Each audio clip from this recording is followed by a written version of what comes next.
Well, I was just gathering my thoughts a few moments ago, and I realised I hadn't addressed a significant issue.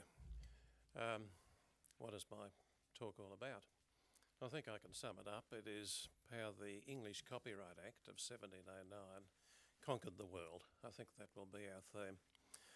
Intellectual property law is a creation of Western jurisprudence.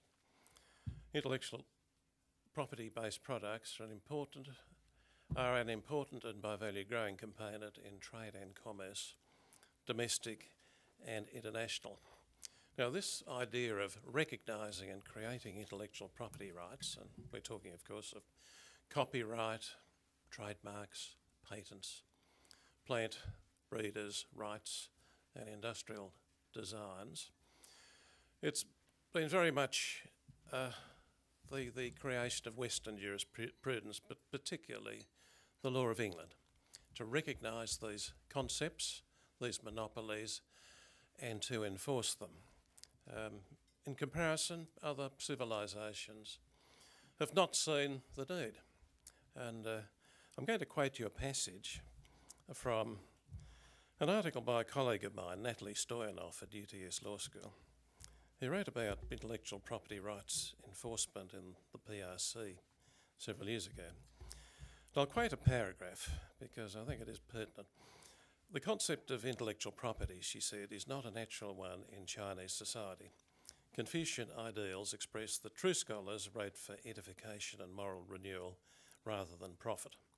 Chinese painters have been described as tolerant towards forgers of their works, noting that such copying bore witness to the quality of the work copied and to its creator's degree of understanding and civility. Intellectual creation is believed to have its origins in the past, and therefore no later author may claim exclusive rights over it. This ideal is expressed a little differently in socialist countries, namely that intellectual creation or invention was a product based upon a repository of knowledge that belonged to all members of society and thus a product of larger society.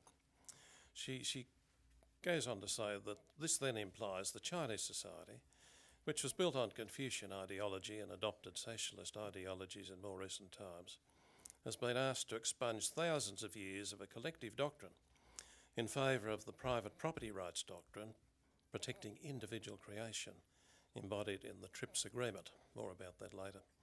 20 years, she says, does not seem so long in the scheme of things.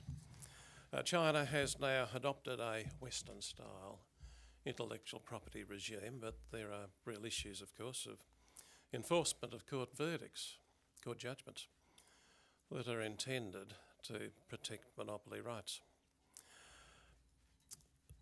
Intellectual property rights are, as I've mentioned, a growing part of international domestic trade and of quite incredible value, in financial value in certain circumstances. Interbrand is a global marketing consultancy, and Interbrand recently nominated its top 5 brands, by US dollar value. Coca-Cola remains the top brand, $70 billion. The market capitalisation of Coke is less than double that, $135 billion. So more than half the cap is the trademarks. Coca-Cola, and its associated trademarks. And it makes sense. I mean, the barriers of entry to the soft drink bottling industry are pretty low. If you allowed anybody in the world to use the Coca-Cola trademarks, pretty soon Coca-Cola would be besieged and it would become just another bottling company. It would have bottling plants and fleets of trucks, but it would not have its distinctive market niche. It would not have that exclusive monopoly in its magnetic brand. The other big brands, IBM, Microsoft, Google and General Electric, the brand value is between a quarter and a half of market capitalisation. That is in the estimation of the Interbrand consultancy. Brands, of course, can be very valuable, but so too can other forms of intellectual property. The copyright in the Windows and Office applications, copyright over movies, best-selling novels, patents over mainline pharmaceuticals. Now, a constant issue in the field of intellectual property is that of balancing the rights of what I'll call IP holders and non-holders. The conferral of too broad a freedom to exploit an IP monopoly can be unduly burdensome to other people. But conversely, to have too limited a monopoly may not provide a sufficient incentive for the creation of potentially very valuable intellectual property rights. Now, an ever-present issue is, of course, protection of intellectual property rights. A country like Australia, with a settled system of law, protection has, until the digital age arrived, been a fairly straightforward thing. It is not difficult to protect a brand against misappropriation by a pirate trader. It is not a difficult thing to protect copyright. The legal causes of action provided in the statutes and the remedies provided in them, an effective court system provide adequate protection. The arrival, of course, of the digital age, the arrival of very valuable digital properties has created significant issues of enforcement. It's very easy to download pirate versions of software, movies and the like, and there doesn't seem to be a very great deal that the property owners can do about it. They can, attack it at the edges, but we all know that there's an enormous amount of, shall we say, unauthorised downloading from pirate sites. The really interesting story in the field of intellectual property right protection is the quest to, or the initiatives that have been taken to create a uniform global law of intellectual property. Up until WTO GATT in 1994, the efforts had been piecemeal.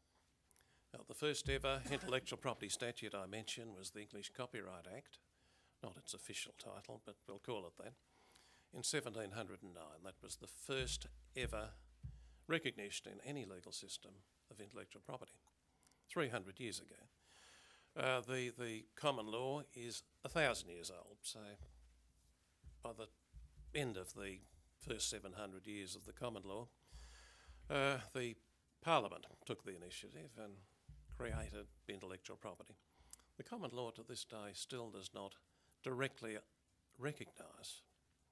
It does not know intellectual property, although it does protect it in roundabout ways, such as through the application of the tort of passing off.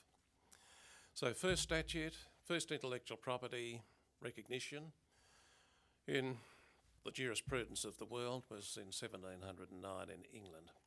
2 centuries later, 1887, the Berne Convention was convened and promulgated a model code for the protection of copyright, which became widely adopted with the intent, of course, that countries signing up to Berne and adopting it would give the same protection to the copyright created by other citizens as they would give to their own citizens. There have been initiatives under other IP rubrics, but it's only very recently that we have had a quite astonishing development, the quest to impose a comprehensive intellectual property regime in most of the trading nations of the world. And that, of course, has come about with the creation of the WTO GATT system, which became operative in 1994. One of the constituent documents, one of the documents that any state, any trading state that wants to join the WTO has to sign up for, is the TRIPS agreement, the agreement on trade-related aspects of intellectual property rights.